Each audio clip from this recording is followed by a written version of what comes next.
Have you ever noticed how inflation hits your wallet harder every single year? Your groceries cost more, your rent goes up, your salary barely budges.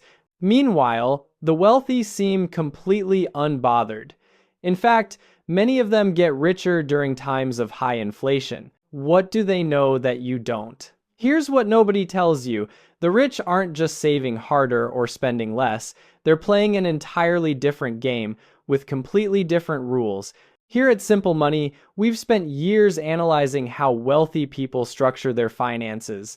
And today, I'm going to reveal the 5 strategies they use to not just survive inflation, but actually profit from it. By the end of this video, you'll understand why keeping cash in a savings account is exactly what they want you to do, and why the traditional advice you've been following might be making you poorer every single day. Let's talk about what's really happening when inflation rises. Most people think inflation is just about prices going up, but that's only half the story. The other half?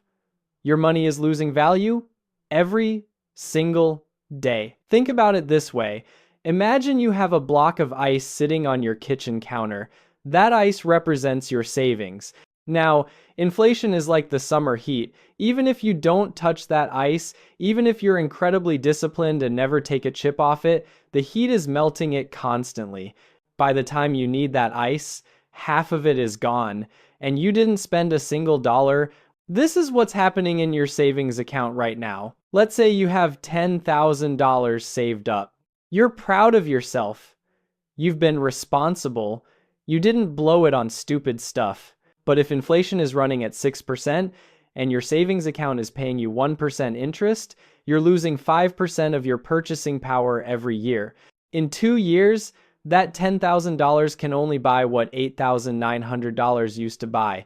You did nothing wrong. You were disciplined, but you still lost over $1,000 in buying power.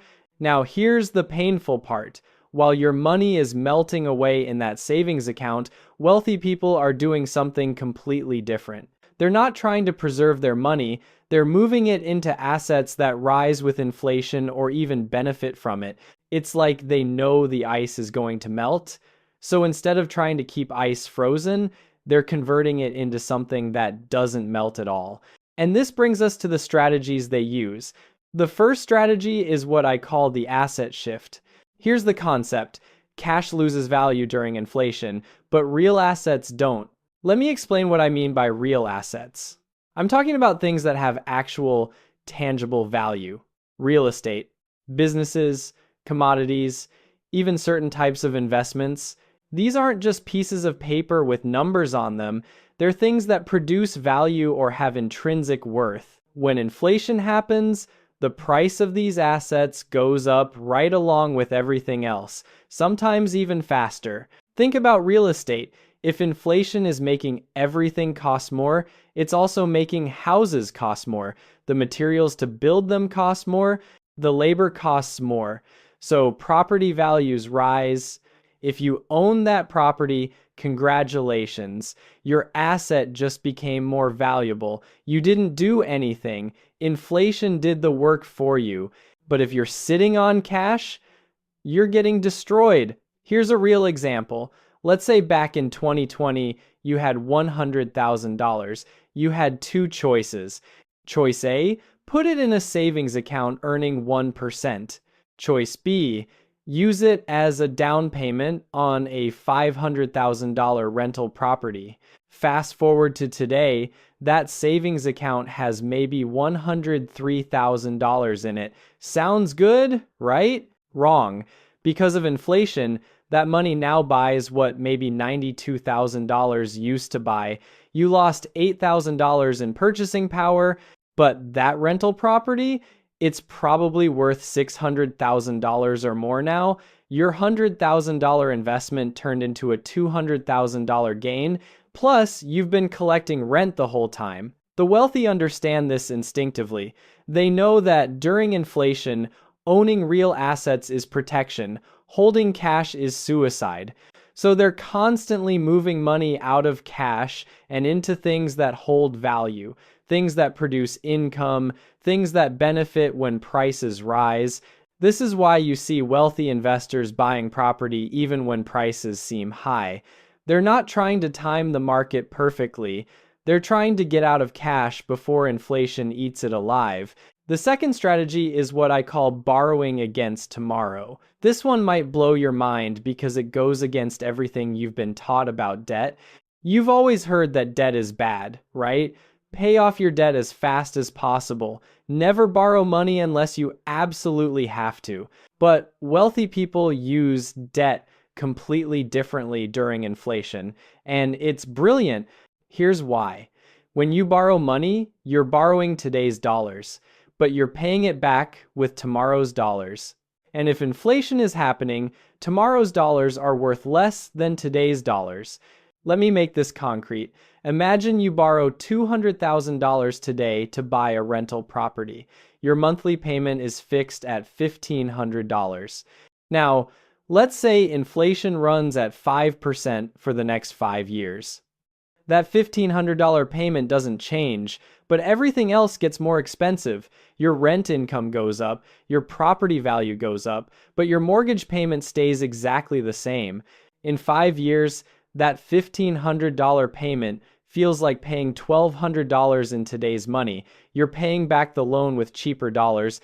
Meanwhile, the property you bought is now worth much more, and you're collecting higher rent to easily cover that fixed payment. The wealthy are essentially using inflation to pay off their debt for them. But here's the key. They're only doing this with good debt. Debt that's buying them income-producing assets, not credit card debt for stuff they don't need. They borrow money at 3 or 4% to buy assets that appreciate at 6 or 7% and produce income on top of that. Inflation makes this strategy even more powerful. Think about the biggest companies in the world: Apple, Amazon, Microsoft. They all carry billions in debt, not because they can't afford to pay it off. They absolutely could. But they'd rather keep that debt at low interest rates and invest the money in assets that grow faster than the interest rate, especially during inflationary times. This is the exact opposite of what most people do. Most people are terrified of debt, so they pay off their mortgage as fast as possible. They keep money in savings instead of investing it. And then inflation quietly steals their wealth while they sleep. The third strategy is called the income shift. Most people have one source of income: their job, their salary. And here's the problem: salaries don't keep up with inflation, almost never. Sure, you might get a 3% raise, but if inflation is running at 6%, you just took a 3% pay cut in real terms. Your boss gave you more money, but you can afford less stuff. That's not a raise, that's a disguise. Wealthy people understand this, so they don't rely on salary as their primary income source. Instead, they build what I call inflation-resistant income streams, income that automatically rises when prices rise. Real estate rental income is a perfect example. When inflation happens, landlords raise rent. They have to. Their own costs are going up. So, rental income naturally keeps pace with inflation. Often it exceeds inflation. The same thing happens with business ownership. If you own a business and your costs go up, you raise your prices, your income adjusts automatically. But if you're an employee, you have to wait for your boss to give you a raise. You have to ask. You have to negotiate. And you'll probably get less than inflation anyway. Let me tell you about two people. We'll call them Marcus and Jennifer. Marcus makes $80,000 a year at his corporate job. It's stable, it's safe. He gets a 2 to 3% raise most years. Jennifer makes $80,000 a year too, but it comes from 3 rental properties and a side business. When inflation hits hard, here's what happens. Marcus gets his usual 3% raise. He now makes $82,400. But with 6% inflation, he needs $84,800 just to maintain his lifestyle. He's falling behind.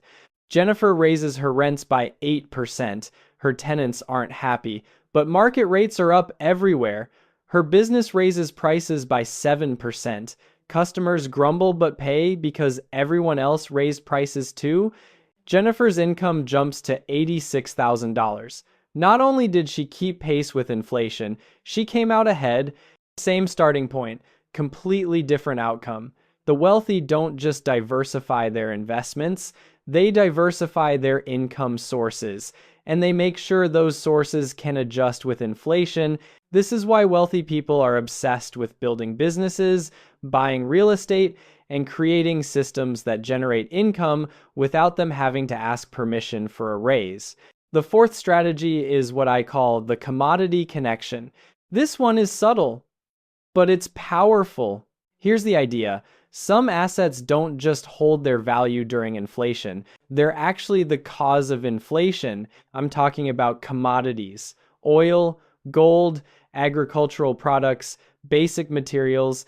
When these get more expensive, everything else gets more expensive too, because these are the building blocks of the entire economy. If oil prices double, shipping costs double, which means the cost of everything that gets shipped goes up. That's inflation. If lumber prices spike, housing gets more expensive, furniture gets more expensive, that's inflation spreading. Wealthy people position themselves to own these foundational assets, or at least have exposure to them. They're not just victims of inflation, they're participants in it. They own a piece of the thing causing prices to rise. Now, I'm not saying you need to go buy oil barrels and store them in your garage.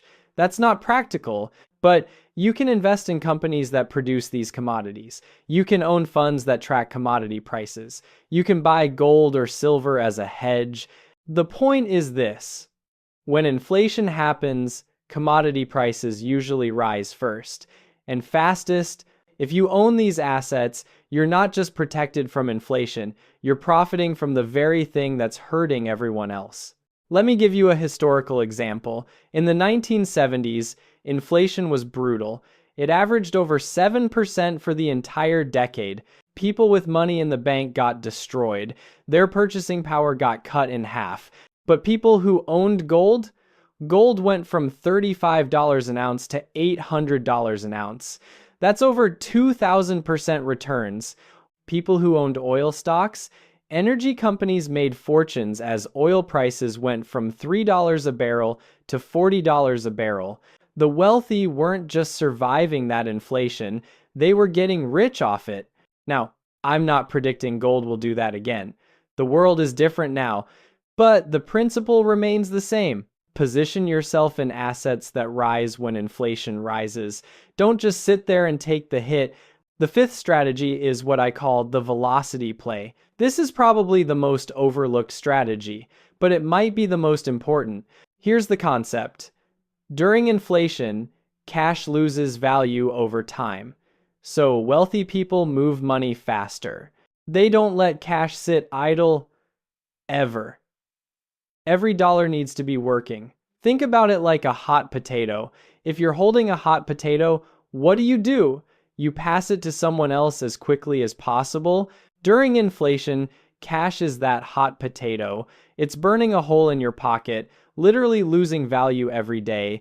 So the wealthy spend it fast or invest it fast. They don't hoard it. But here's the key. They're not just spending recklessly, they're converting cash into assets or investments immediately.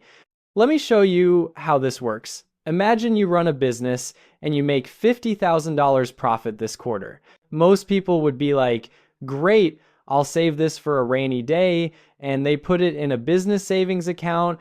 But wealthy business owners think differently. They immediately look for ways to deploy that money. Can they buy equipment that'll make the business more efficient? Can they hire someone who'll generate more revenue? Can they acquire a competitor? Can they invest in real estate? They know that in 6 months, that $50,000 won't buy as much as it does today. So they act fast. This creates a cycle. Money comes in, money goes out into assets. Those assets produce more money. That money goes out into more assets. The velocity of money is high, and every time money moves, it's moving from cash into something more valuable. Compare this to the average person. Money comes in from their paycheck. It sits in checking for a while. Maybe some goes to savings. It just sits there, melting, Low velocity, high inflation damage. The wealthy also use this principle when they see inflation coming. They make big purchases before prices rise further. If they're planning to buy a property, they buy it now instead of waiting because they know it'll cost more next year.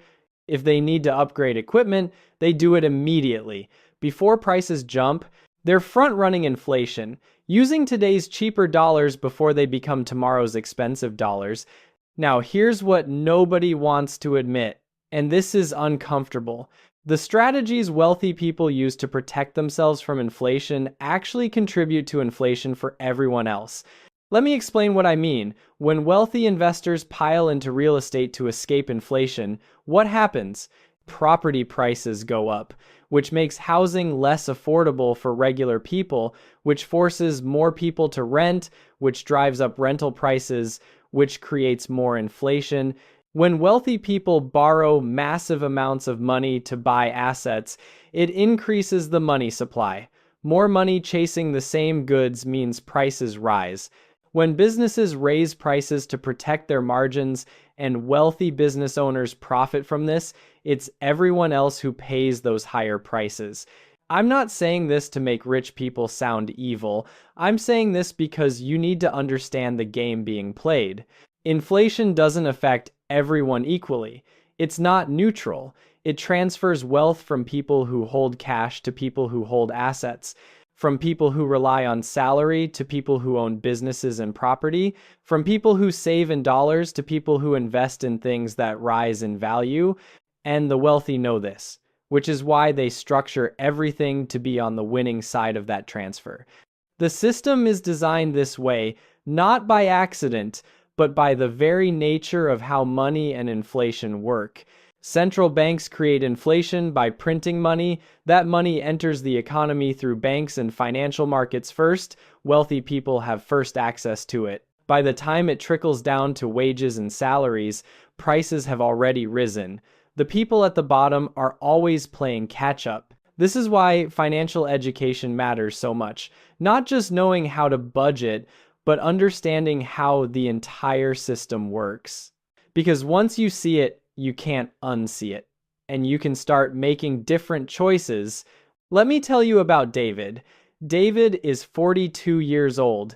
He's a project manager making $95,000 a year. David did everything right, at least everything he was told to do. He saved diligently. He has $60,000 in his savings account. He paid off his car loan early. He's been renting the same apartment for 8 years. When inflation started picking up in 2021, David got worried. He started cutting back on expenses, eating out less, canceling subscriptions, trying to save even more. His plan was to wait it out, keep his head down, build up his savings, eventually buy a house when prices came back down.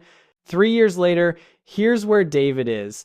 His savings account now has $75,000. He saved another $15,000 through discipline, but houses in his area that cost $350,000 in 2021 now cost $500,000. He's actually further from homeownership than when he started. His rent went from $1,800 to $2,400. That extra $600 a month equals $7,200 a year. That's eating into his ability to save. His salary went up by 8% total over 3 years, from $95,000 to $103,000.